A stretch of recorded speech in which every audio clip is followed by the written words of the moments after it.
कि आज प्रधानमंत्री नरेंद्र मोदी के खिलाफ आंखों में आंखें डालकर कोई सवाल पूछ रहा है तो राहुल गांधी वो कह रहे हैं ना मैं ईडी से डरने वाला हूँ, ना आपकी सीबीआई से डरने वाला हूँ, और ना आपके जो गड्ढे और कीले खोदे गए हैं उसके खिलाफ भी अगर आप सोच रहे हो मैं घरों में बैठ के शांत हो जाऊंगा, मेरे किसान भाई सड़कों पर लड़ाई लड़ेंगे, नहीं, मैं उन कीलों का, उन गोलियों का, उन लाठियों का सामना करने के लिए बॉर्डर पर पहुंच रहा हूं और आंखों से आंख मिलाकर बात करूंगा कि मेरे किसान भाइयों को आगे क्यों नहीं जाने दिया जा रहा है। विपक्ष का सबसे बड़ा गठबंधन जब इस बात का दावा करता है, वादा करता है कि हम एमएसपी देंगे, तो एक बड़ी लकीर वो खींचता है, और वो लकीर है जो इस देश की मौजूदा आर्थिक व्यवस्था को भी चैलेंज करेगी। जो अडानी का पूरा प्रोजेक्ट है कि इस देश में कॉर्पोरेट फार्मिंग लाई जाए, जिसमें मोदी जी पूरी तरह से सहभागी हैं, उस पर सवाल उठता है। लेकिन गोदी मीडिया पूछ रहा है कि किसानों के ट्रैक्टर कौन है डायरेक्टर। 2014 से 22 तक 8 सालों में 1,04,74 किसान खुदकुशी कर लेता है। कौन है इन सुसाइड्स का डायरेक्टर?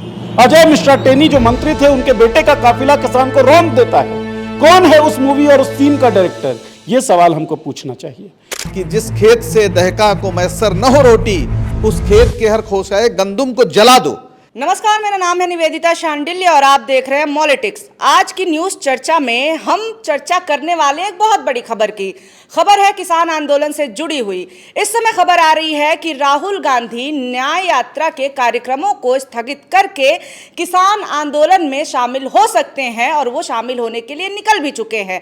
तो ऐसे में जो दो सवाल उठते रहे हैं दो तबकों से, एक सवाल ये कि आखिर विपक्ष है कहाँ, धरातल पे क्यों नहीं आ रहा है, उस सवाल का भी ये जवाब है। लेकिन दूसरा सवाल है जो किसान विरोधी करते हैं, जो कहते हैं कि किसानों का पूरा आंदोलन स्पॉन्सर्ड है और ये विपक्ष और खासतौर से कांग्रेस स्पॉन्सर करती है। तो ऐसे में राहुल गांधी का किसान आंदोलन में शामिल होना, इसके क्या मायने निकलेंगे, इस पे चर्चा करने के लिए हमारे साथ मौजूद हैं नीरज जी, पंकज जी और संदीप जी। सबसे पहले नीरज जी, हम आपके पास आते हैं।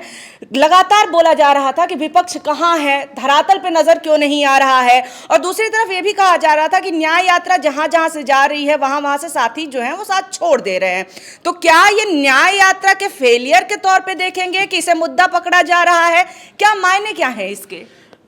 आपने कहा कि बार बार ये पूछा जा रहा था। अपने पिछले ही न्यूज़ रूम डिस्कशन में मैंने ही ये सवाल भी उठाया था कि मुझे लगता है विपक्ष को इस वक्त सड़कों पर होना चाहिए। ये आज़ाद भारत और 2014 के बाद जब मोदी प्रधानमंत्री बने हैं, ख़ास तौर पे उसके बाद के सबसे बड़े आंदोलनों में से एक है। किसान वो तबका है जनसंख्या का जिसने मोदी को घुटने टेकने पर मजबूर कर दिया था। अभी मैं गोदी मीडिया के कुछ हेडलाइंस देख रहा था, किसानों के ट्रैक्टर कौन है डायरेक्टर।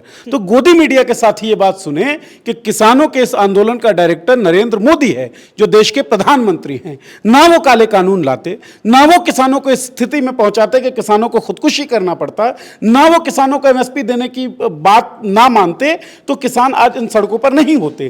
किसानों को सड़कों पर लाने वाली इस केंद्र की सरकार है। भारत में केंद्र की जो सरकार है वो किसानों को सड़कों पर लाई है। तो इस आंदोलन का डायरेक्टर जो है वो आप नरेंद्र मोदी को ही मानिए, और गोदी मीडिया जो है वो उसके एजेंडा को अब भी चला रहा है। कितनी शर्मनाक बात है ये, इसके बारे में बहुत ज्यादा चर्चा नहीं होनी चाहिए। राहुल गांधी की आपने बात की, आपने कहा कि न्याय यात्रा का फेल्योर के तौर पर इसे देखा जाए। क्या न्याय यात्रा न्याय की बात करता है ना, और कई तरह की न्याय की बात की है राहुल गांधी ने और कांग्रेस ने। किसानों की न्याय की भी बात की है।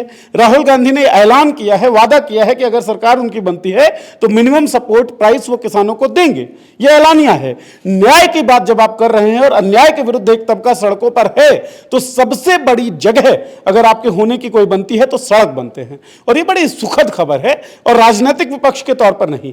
जो लोग भी अपने आप को विपक्ष मानते हैं, जो लोग भी डेमोक्रेसी में अपने आप को स्टेक होल्डर मानते हैं, जो लोग भी चाहते हैं कि डेमोक्रेटिक वैल्यूज इस देश में जिंदा रहें, डेमोक्रेटिक वैल्यूज की अवमानना ना हो, उन सब लोगों को अभी सड़कों पर होना चाहिए। उन सब लोगों को अभी किसानों के साथ होना चाहिए। ये पिछले न्यूज रूम डिस्कशन में भी मैंने बोला हुआ था। रामधारी सिंह दिनकर लिखते हैं निवेदिता कि आरती लिए तू किसे ढूंढता है मूर्ख, मंदिरों राजप्रासादों में तहखानों में, देवता कहीं सड़कों पर गिट्टी तोड़ रहे, देवता मिलेंगे खेतों में खलिहानों में। तो वो देवता आज सड़क पर क्यों है?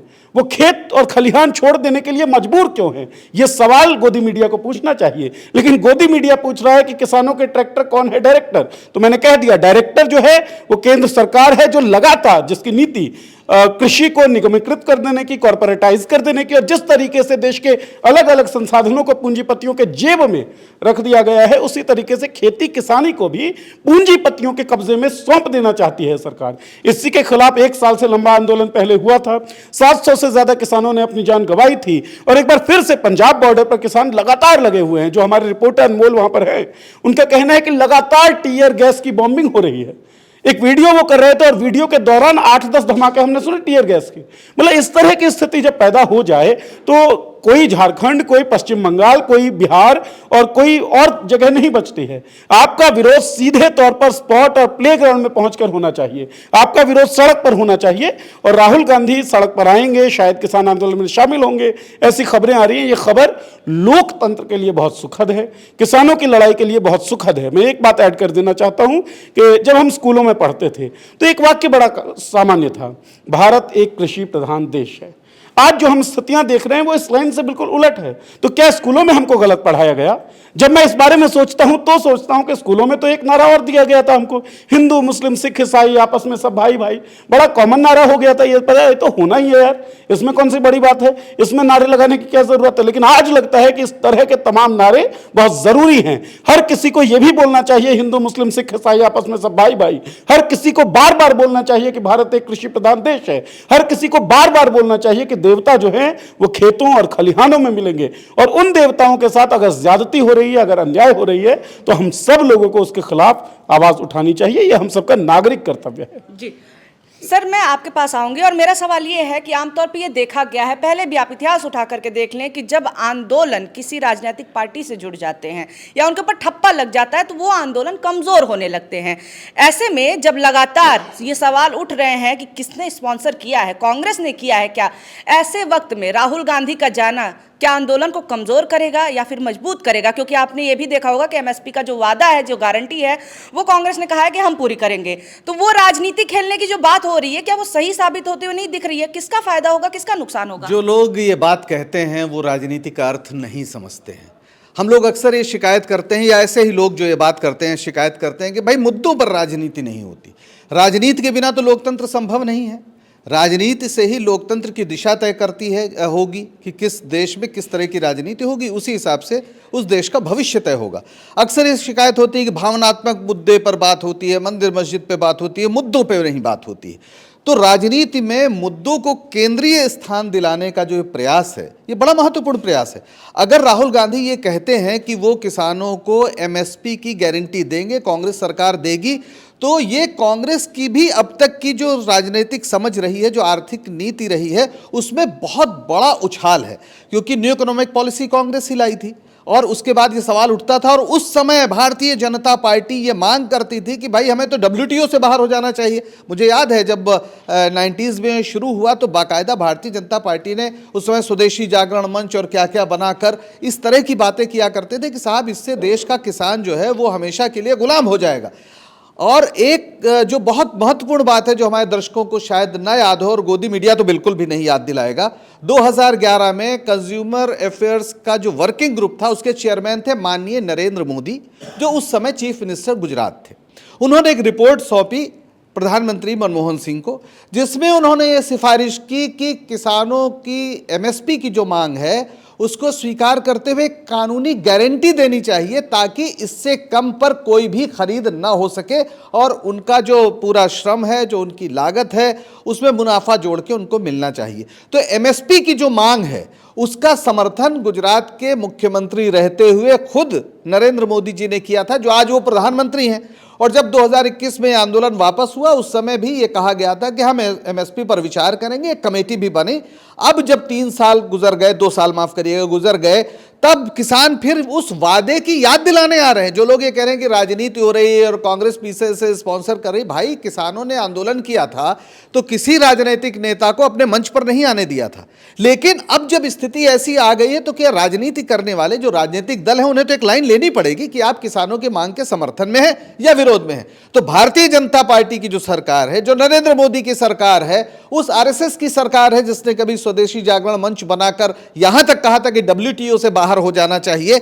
आज जब वो सरकार में है तो वो सीधे सीधे कॉर्पोरेट फार्मिंग की बात कर रहे हैं। और जब पिछला कृषि कानून आया था उसके पहले ही अडानी ने बड़े बड़े वेयर हाउसेस बना दिए थे जहां किसानों से फसल खरीद कर उन्हें रखा जाना था और उसको फिर बाजार में अपने हिसाब से नियंत्रित, उसके दाम नियंत्रित करके बेचे जाने थे।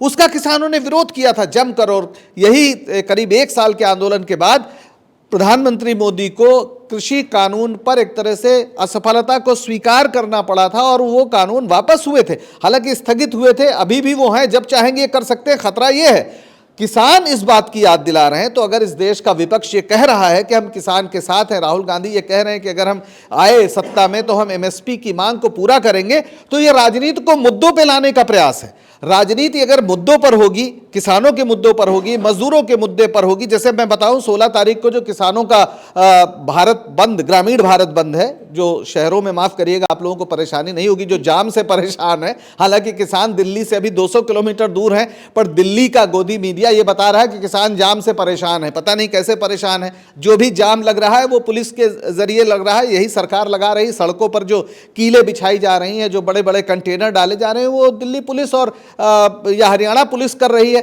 वो किसानों ने नहीं किया। वो अभी भी 200 किलोमीटर दूर है, लेकिन दिल्ली में जाम की वजह किसानों को बताया जा रहा है। तो पूरा जो हमारा मीडिया है वो सरकार के इशारे पर किसानों के खिलाफ खड़ा है। जैसा अभी नीरज ने बताया कि किसके कंधे पर किसकी बंदूक और कौन है डायरेक्टर किसानों का ट्रैक्टर। तो ये बात बिल्कुल सही है कि ये जो प्रधानमंत्री हैं मोदी जी, उनकी हठधर्मिता के खिलाफ किसान उनके वादों की याद दिलाने आ रहे हैं। अगर राहुल गांधी इसमें कूद रहे हैं, गंभीरता से कह रहे हैं कि हम एमएसपी लागू करेंगे, तो दरअसल इस देश में जो क्रोनी कैपिटलिज्म है उसको भी चुनौती दे रहे हैं।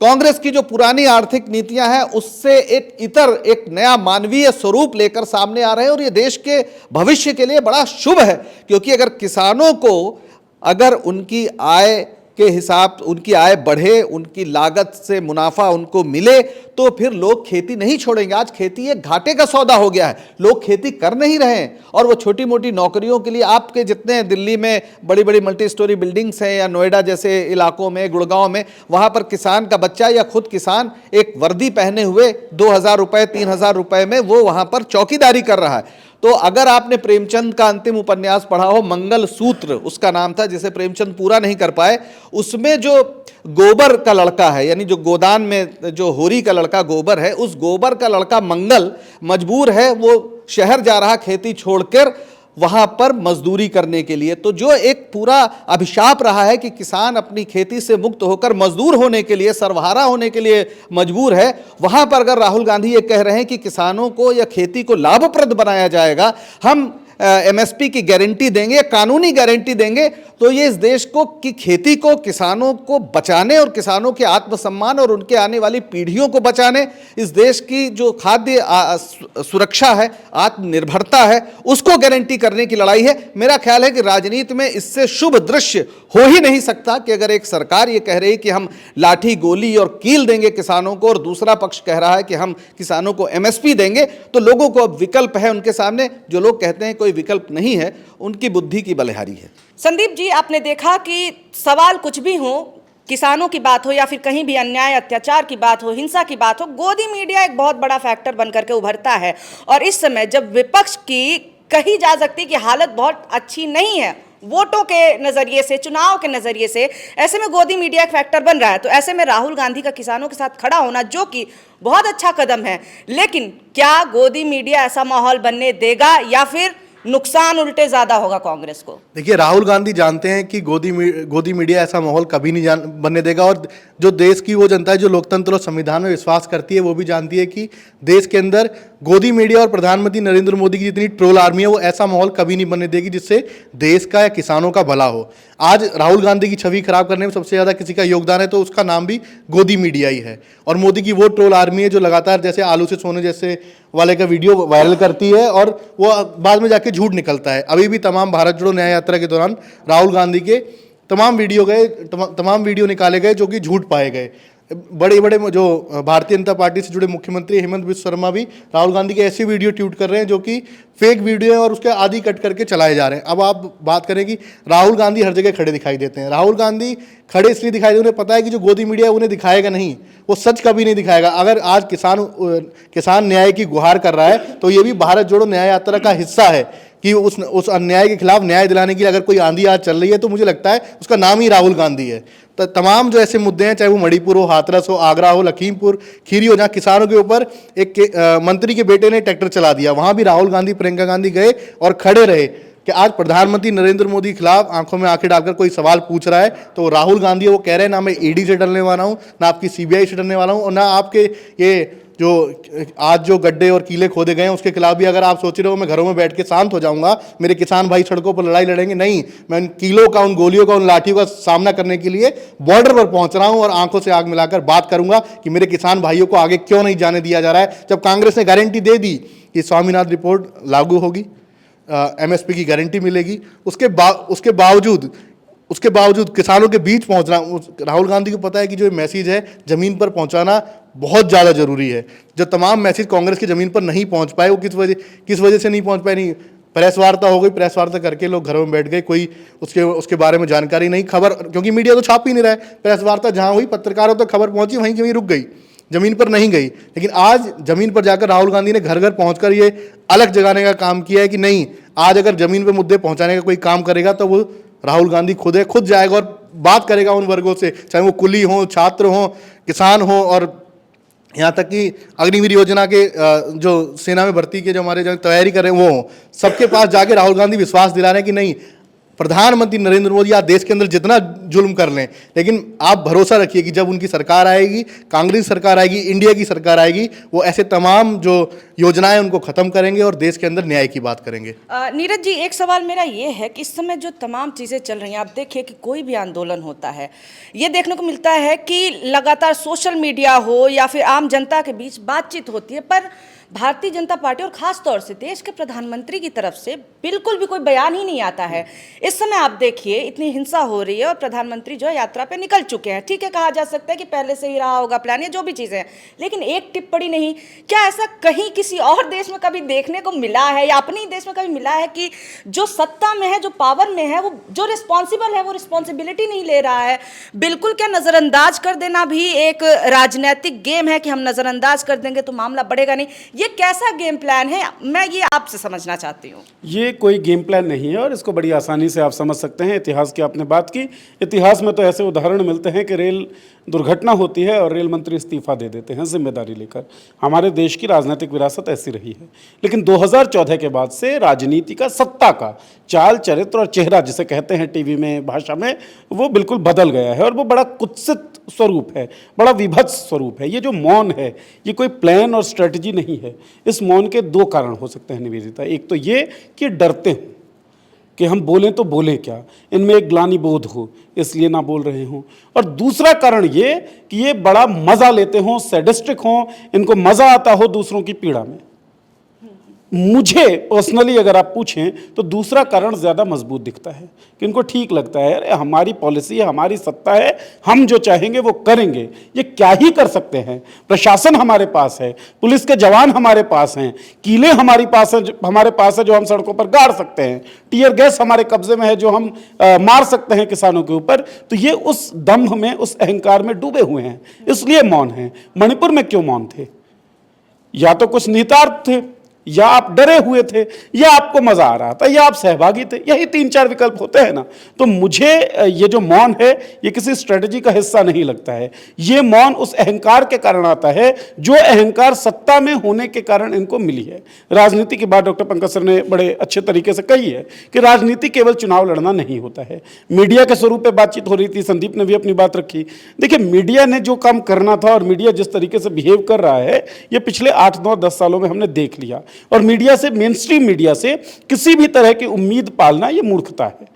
मीडिया का एक काम था कि आप लोगों को अवेयर करेंगे, लोगों को इन्फॉर्म करेंगे, लोगों को सही सूचना देंगे, यही काम था मीडिया का।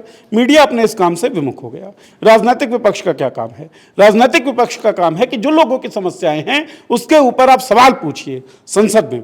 संसद में सवाल नहीं जब पूछने लगे तो संसद से इनको निकाल दिया जाता है। तो कहां बचती है जगह? सड़क बचती है ना।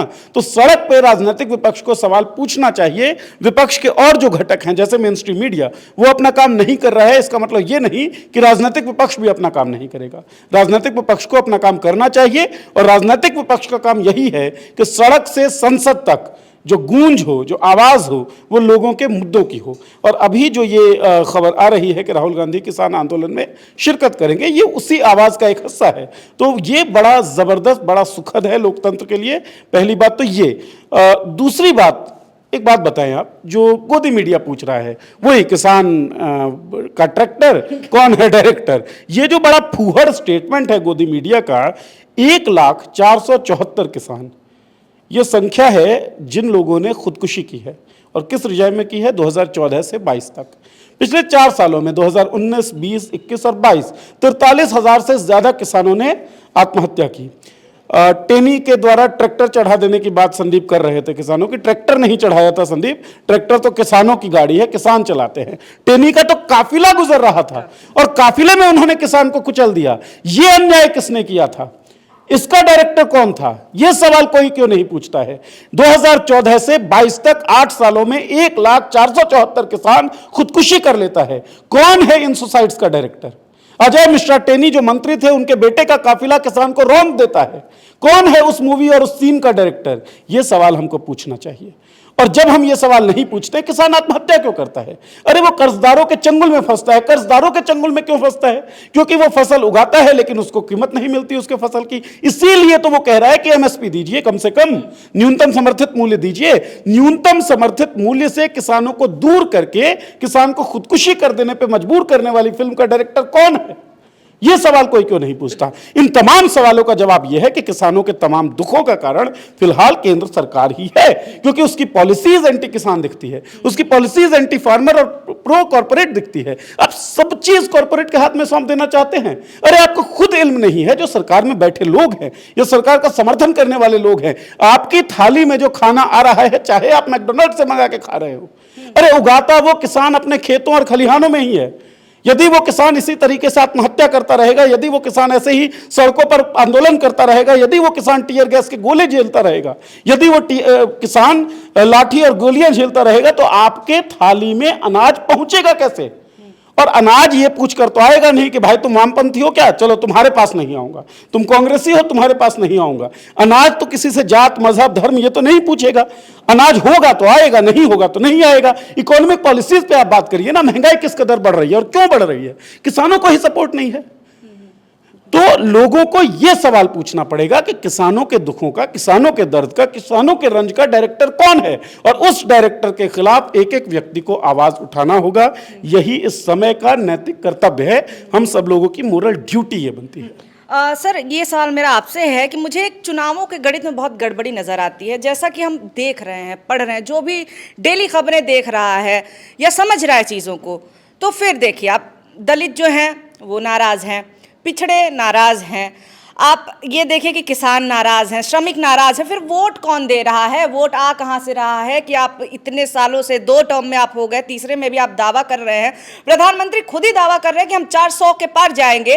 कुछ लोगों ने कहा फिर चुनाव कराने की जरूरत क्या है, अगर तुम्हें पहले से ही पता है तो। वोट दे कौन रहा है अगर सब नाराज़ी हैं तो? क्योंकि मुझे नहीं लगता सवर्ण इतनी संख्या में है कि वो अकेले अपने दम पे जिता सकते हैं। कौन वोट दे रहा है इनको? आपका सवाल बड़ा गहरा है और भारतीय राजनीति का जो पूरा परिदृश्य है उस पर भी सवाल उठता है, क्योंकि अगर देश कृषि प्रधान है तो फिर किसानों की मांग को दरकिरार करना किसी की औकात नहीं होनी चाहिए। लेकिन वो जानते हैं कि किसानों को जब आप ये मुद्दा आता है, चुनाव आता है, तो वहाँ पर कोई जितने वर्गीय सवाल हैं, किसानों के सवाल हैं, मजदूरों के सवाल हैं, वो कोशिश होती है कि उन्हें उनकी किसी अन्य अस्मिता से, यानी उन्हें हिंदू बना दिया जाए, वो हिंदू बनकर के साहब हिंदू राष्ट्र बनाना है, या हिंदू कमज़ोर हो जाएंगे, या जाति के प्रश्न महत्वपूर्ण हो जाते हैं, तो उनका जो वर्गीय प्रश्न है वो कमज़ोर पड़ जाता है। और यही राजनीति हो रही है कि आप मुद्दों की बात मत करिए, आप दूसरे उस पर बात करिए, हिंदू बनकर वोट दीजिए, या सवर्ण बनकर वोट दीजिए, या दलित बनकर वोट दीजिए। ये सारे जो अन्य अस्मिताएं हैं उसको सामने लाया जाता है, और जो मूल मुद्दे हैं, यानी रोजगार, बेरोजगारी 45 साल के सर्वोच्च शिखर पर है, और इस देश का नौजवान अगर हिंदू मुसलमान के नाम पर लड़ रहा है तो ये दुर्भाग्य है, पर कोई लड़ा रहा है। और इसमें मीडिया का बहुत बड़ा योगदान है, क्योंकि वो एक मैन्युफैक्चरिंग कंसर्न जिसकी बात हम लोग बार बार करते हैं, नॉम चॉम्स्की ने जो लिखा हुआ है कि आप कुछ चीज़ों पर सहमति बनाते हैं। अब ये सहमत बना दिया साहब कि अब मोदी जी का क्या विकल्प है, रात दिन इस तरह के कि अगर किसान आ रहे हैं तो उनके कंधे पर किसी और की बंदूक है।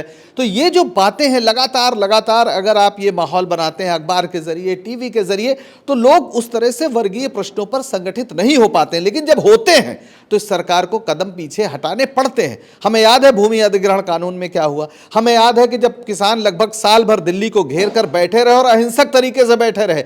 दुनिया के इतिहास में कभी नहीं हुआ कि किसी देश की राजधानी को किसानों ने घेरा हो और अहिंसक तरीके से वो बैठे रहे हो। तो यही प्रश्न है कि आखिर किस तरीके से जो मूल प्रश्न है वो सामने आए। अगर देश जो है वो कृषि प्रधान देश है तो खेती को, किसानों को क्यों अभाव में रहना चाहिए। एक बड़ा मशहूर शेर है, शायद इकबाल का है, कि जिस खेत से दहका को मैसर न हो रोटी, उस खेत के हर खोसाए गंदुम को जला दो। यानी अगर खेत से अनाज उसका पेट नहीं भर पा रहा तो हर बाली के हर जो दाना है उसको जला दो वहीं पर। ये बात होनी चाहिए। और ये सवाल बनता है जब किसान आते हैं तो सरकार भी घबराती है। और इसीलिए जब राहुल गांधी किसानों के आंदोलन में कूदते हैं, देश की सबसे बड़ी विपक्षी पार्टी या विपक्ष का सबसे बड़ा गठबंधन जब इस बात का दावा करता है, वादा करता है कि हम एमएसपी देंगे, तो एक बड़ी लकीर वो खींचता है। और वो लकीर है जो इस देश की मौजूदा आर्थिक व्यवस्था को भी चैलेंज करेगी। जो अडानी का पूरा प्रोजेक्ट है कि इस देश में कॉर्पोरेट फार्मिंग लाई जाए, जिसमें मोदी जी पूरी तरह से सहभागी हैं, उस पर सवाल उठता है। और इसीलिए आपने देखा होगा पिछले दिनों इन्होंने नेहरू जी की आलोचना की कि साहब वो तो सहकारी खेती ला रहे थे और सहकारी खेती के नाम पर किसानों की जमीन से मिल्कियत हट जाती। अरे किसानों को मिली है मिल्कियत अगर जमीन पर, तो वो इसलिए कि इस देश में जो आज़ादी के बाद नेहरू की सरकार बनी उसने जमींदारी उन्मूलन किया। पहली बार लोगों को जमीन पर कब्जा मिला। और सहकारी खेती का मतलब यह था कि हमारी जोतों का आकार बहुत छोटा होता जा रहा है, तो अगर 10 किसान मिलकर अपनी जोतों का आकार बड़ा कर लें और उसमें मिलकर खेती करें तो उत्पादकता बढ़ेगी। यह मुद्दा था। उसमें यह नहीं कि आपकी जमीन से आपका मालिकाना हट जाएगा। लेकिन आज संसद में खड़े होकर इस तरह झूठ बोला जा रहा है। तो मैं तो यह कहूंगा कि यह बहुत शुभ संकेत है कि इस तरह से किसान आ रहे हैं अपने मुद्दे को लेकर। और यह मुद्दा है जिसमें कभी भारतीय जनता पार्टी भी सहमत थी, जिसे खुद प्रधानमंत्री नरेंद्र मोदी ने वादा किया था जनता से, किसानों से, और मुख्यमंत्री रहते हुए उन्होंने इस बात की सिफारिश की थी। तो अगर आज एमएसपी का मुद्दा है तो मुझे लगता है राजनीति में ये अगर केंद्रीय प्रश्न बना तो ये वोट का भी प्रश्न बनेगा। गोदी मीडिया उसके में एक हर्डल है, बड़ा हर्डल है। इसलिए जो तमाम वैकल्पिक तरीके हैं उसमें ये मुद्दे जहां तक जाएंगे, और मुझे लगता है पिछली बार किसानों ने दिखा दिया था, ये गोदी मीडिया के एंकर्स और बड़े बड़े लोग अपना माइक लेकर जा नहीं सकते थे उनके बीच में। हकीकत ये थी। इससे ज्यादा शर्मनाक क्या हो सकता है कि लाखों किसान सड़क पर हों और जो हमारा मीडिया है वो अपना चेहरा लेकर, असली चेहरा लेकर वहां जा नहीं सकता था। लोग छुप कर जाते थे और इस तरह के जो यूट्यूबर्स हैं उनकी बाइट से काम चलाते थे। तो ये हकीकत है। तो ये भी देखना होगा कि ये दरअसल किसान आंदोलन जो है वो सिर्फ किसानों का आंदोलन तो है ही, वो इस देश में लोकतंत्र की पुनर्स्थापना का भी आंदोलन है। और इसलिए इसका हर लिहाज से स्वागत होना चाहिए। और राहुल गांधी को इस बात के लिए उनकी प्रशंसा करनी चाहिए कि वो शायद उनकी पार्टी में भी कुछ ऐसी धारा हो जो इसका समर्थन न करती हो कि आप जो है सीधे सीधे कॉर्पोरेट के खिलाफ किसानों के हक में खड़े हो जाएं। लेकिन आज वो पूरी तरीके से इस लाइन पर जा रहे हैं जहां पर कांग्रेस पार्टी ये वादा कर रही है कि हम अगर सरकार में आए तो हम एमएसपी देंगे। ये बहुत बड़ी बात। आपसे ये सवाल है मेरा कि जो बात सर कह रहे थे उससे यही समझ में आया कि सही बात है, चुनाव से पहले अलग अलग अस्मिताओं पे चुनाव लड़ा जाता है, ना कि मुद्दों पे। तो ऐसे में क्योंकि आप विपक्ष की खबरों को बहुत क्लोजली वॉच करते हैं, बहुत क्लोजली देखते हैं, विपक्ष ऐसा क्या कुछ प्लान करेगा जिससे ये किसानों के मुद्दे भूले ना जाए, नई अस्मिताएं, हिंदू धर्म और जाति हावी ना हो? इसके लिए विपक्ष के पास क्या प्लान है? कैसे आखिर कोशिश ये करेंगे कि मुद्दे मुद्दे बने रहें और तब तक जिंदा रहें जब तक कि उसका रिजल्ट इलेक्शन में देखने को ना मिले? देखिए, चाहे वो अभी एमएसपी की गारंटी का ऐलान हो या राहुल गांधी और पूरी कांग्रेस पार्टी के जब आप मैनिफेस्टो भी देखेंगे, आने की जो भी रणनीति उनकी तैयार हो रही है, उसमें भी मुझे लगता है ऐसे अग्निवीर योजनाओं को लेकर भी एक बार ऐलान कर चुके हैं राहुल गांधी, अपने भाषण में बोल चुके हैं।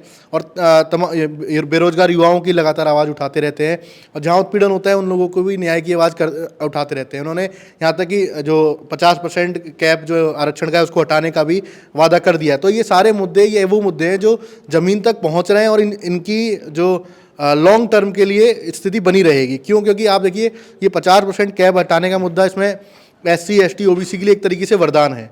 जो सामाजिक न्याय की लड़ाई आज पूरे देश के अंदर लड़ी जानी चाहिए, उसको लड़ कौन रहा है? राहुल गांधी। और विपक्ष के अखिलेश यादव, विपक्ष के नेता चाहे अखिलेश यादव हो, तेजस्वी यादव हो, आज उसी लाइन पर चल रहे हैं कि नहीं, PDA, पिछड़ा दलित अल्पसंख्यक, अखिलेश यादव ने भी एक तरीके से संगठन कहें या उसको एक वर्ग विशेष कहें कि इस लाइन पर हमें चलना है, उस पर लेकर चल रहे हैं। तो सामाजिक न्याय की लड़ाई को लेकर ये लोग इसलिए चल रहे हैं कि ये वो वर्ग है जो आज देश के अंदर परेशान है, दलित हो, आदिवासी हो, अल्पसंख्यक हो। ये इसको प्रताड़ित किया जा रहा है किसके द्वारा? प्रधानमंत्री नरेंद्र मोदी की राजनीति के द्वारा। वो राजनीति जो चाहती है कि देश के अंदर नफरत फैली रहे, जो चाहती है कि देश के अंदर हिंदू मुस्लिम लड़ता रहे, जो चाहती है कि देश के अंदर मंदिर मस्जिद का विवाद लगातार चलता रहे। लेकिन अब इनका जो फॉर्मूला है वो फेल हो रहा है। किस लिए? अब आप देखिए, जो मुस्लिम समाज है वो भी एक तरीके से समझ चुका है कि अगर ये आपकी मस्जिद पर वार करते हैं या आपके मस्जिद को हथियाने की कोशिश करते हैं, आप शांतिपूर्ण तरीके से कोर्ट जाइए, कोई ज़मीनी विवाद नहीं। तो ये चाहते हैं कि इस तरीके का हल्ला हुल्ला देश के अंदर बने कि हम मस्जिद को पे वार करें और ये लोग एक तरीके से उग्र हो जाएं, दूसरा जो मुस्लिम समाज उग्र हो जाए, फिर एक तरीके से दंगे भड़क जाएं। लेकिन अब मुस्लिम समाज और चाहे दलित उत्पीड़न में भी कई मामले मैंने अभी हाल में देखे हैं, उन सामाजिक संगठनों का भी यही कहना है कि हम लोग सड़कों के ऊपर उतर कर हुड़दंग इसलिए नहीं करेंगे क्योंकि ये चाहते हैं कि ये हो और हमारे जो युवा हैं, जो पढ़े लिखे युवा हैं, वो एक्टिविस्ट जेल में जाएं और उस जेल पर जाने के बाद उनको आतंकी घोषित करके उस पर राजनीति गोदी मीडिया और पूरा प्रधानमंत्री नरेंद्र मोदी की सरकार करे। तो ये देश के अंदर राजनीति चल रही है। और आप कह रहे हैं कि बार बार किसानों को रोकने की कोशिश की जा रही है, किसान आएंगे और अभी उनको दिल्ली में भी रोका जाएगा। आप देखिए, जो आसपास का दिल्ली NCR का एरिया है या दिल्ली के अंदर जो लोग हैं, वो आम लोग जो चल रहे हैं, वो बात क्या कर रहे हैं कि उनके अंदर कौन डाल रहा है ये बात कि हाँ जाम लग रहा है। लेकिन आप सोचिए, गुड़गांव में जो जाम लगता था वो लग ही रहा है उस तरीके के। नोएडा में आते जो थोड़ा बहुत जाम लगता था वो नॉर्मल जैसे लगता है वो रोज़, लेकिन वो रोज़ क्या ब्रेकिंग नहीं बनती थी। ब्रेकिंग कौन बना रहा है? गोदी मीडिया। उसको सुधीर चौधरी ट्वीट करते हैं, नहीं आज जाम ज़्यादा है, आज उसकी वीडियो डालते हैं बाकायदा, कहते हैं नहीं जाम काफ़ी ज़्यादा है। तो इस चीज़ की पूरी प्रक्रिया की भूमिका कौन तैयार कर रहा है? गोदी मीडिया। वही गोदी मीडिया जो पूरी कांग्रेस, राहुल गांधी, तेजस्वी यादव, अखिलेश यादव को किसानों का और तमाम वर्गों का विलन बनाने में लगा हुआ है। क्यों? क्योंकि ये हिंदू विरोधी हैं। क्या किसान हिंदू नहीं है? क्या किसान जो बॉर्डर के पास खड़े या और जो आ रहे हैं, क्या वो हिंदू नहीं है? हिंदू इनकी नज़र में वही है जो RSS का कार्यकर्ता है, इनकी नज़र में हिंदू वही है जो BJP का कार्यकर्ता है, इनकी नज़र में हिंदू वही है जो सिर्फ और सिर्फ इनकी गुलामी करने में लगा हुआ है, चाहे वो चरण चुंबक गोदी मीडिया हो या अन्य इनसे जुड़े हुए तमाम RSS, बजरंग दल जैसे हिंदू युवा से दल। बहुत शुक्रिया आप सभी का। इस चर्चा में आप लोगों ने बहुत ही आसान भाषा में हमें समझाया जो मुद्दे अभी चल रहे हैं और क्या हो रहा है। खैर, इस बीच में मैं यही कहना चाहूँगी कि सरकारें आती जाती रहती हैं, देश बचे रहना चाहिए, लेकिन इस समय हमला देश की अस्मिता पे ही हो रहा है। देश की संस्कृति को सांप्रदायिकता के जरिए बदला जा रहा है। कोशिश की जा रही है कि सांप्रदायिकता हावी रहे, कोशिश की जा रही है कि एक पार्टी हावी रहे। अगर आप एक पार्टी का विरोध करते हैं या फिर कहें कि सरकार का विरोध करते हैं तो आप देशद्रोही हैं। ये कितने शर्म की बात है कि हमारे किसानों को आतंकी कहा जा रहा है, किसानों को खालिस्तानी कहा जा रहा है, और मीडिया जिसका काम है सरकार और जनता के बीच में माध्यम बनने का, वो अलग तरह की खबरें चला रही है। उन्हें खबरें पहले से ही लिखी हुई आ रही हैं या फिर वो क्रिएटिव होकर के ज्यादा से ज्यादा चरण चुंबक बने रहने की कोशिश कर रहे हैं, ये अभी समझना बाकी है। लेकिन खैर, आपने देखा होगा कि पिछले कुछ सालों में एक के बाद एक आंदोलन होते हैं, एक के बाद एक। कभी हमारे देश के मुसलमान नाराज होते हैं और वो जब प्रोटेस्ट करते हैं, शाहीन बाग में जब औरतें प्रोटेस्ट करती हैं, तो वो औरतें क्या क्या उन्हें नहीं कहा जाता है। आतंकवादी से लेकर के जितने भी शब्द हैं, जितनी भी गालियां, वो सब दी जाती हैं। जामिया के छात्र आतंकवादी हैं, JNU के छात्र आतंकवादी हैं, आपके किसान आतंकवादी हो गए। जब सब आतंकवादी हैं तो फिर आप इस जनता पे, अगर जनता आपके लिए आतंकवादी है तो आप इस पे किस हक से राज कर रहे हैं? राज शब्द का मैं यहाँ पे इसलिए इस्तेमाल कर रही हूँ क्योंकि इस समय जो हो रहा है वो लोकतांत्रिक नहीं है। लोकतंत्र का उत्सव कहा जाता है चुनावों को, लेकिन इस समय चुनाव लोकतंत्र में अराजकता का सबसे बड़ा मौका बन गए हैं, जो कि पिछले कई दिनों से देखने को मिल रहा है। तो ऐसे समय में जब किसानों के साथ खड़े होने पर लोग कह रहे हैं कि स्पॉन्सरशिप है कांग्रेस का, क्या विपक्ष ने स्पॉन्सर किया है क्या, ऐसे लोगों को शर्म करना चाहिए और देश की जनता को, बच्चे बच्चे को हमारे किसानों के साथ खड़े होना चाहिए, हमारे अन्नदाता के साथ खड़े होना चाहिए। क्योंकि हम कुछ भी खा रहे हैं तो हमारे किसानों की वजह से खा रहे हैं। अगर हमारा देश बचा हुआ है, बना हुआ है, तो अपनी संस्कृति की वजह से बना हुआ है, ना कि ये जो नई नवेली सांप्रदायिकता थोपी जा रही है उसकी वजह से है। खैर, तो अगर ये चर्चा आपको अच्छी लगी हो तो लाइक जरूर कर दें, और हाँ, ऐसी खबरें आपके पास आती रहें जो कि अन्य माध्यमों से नहीं आती हैं, तो उसके लिए हमारे चैनल को सब्सक्राइब जरूर करें। बहुत शुक्रिया, बहुत धन्यवाद।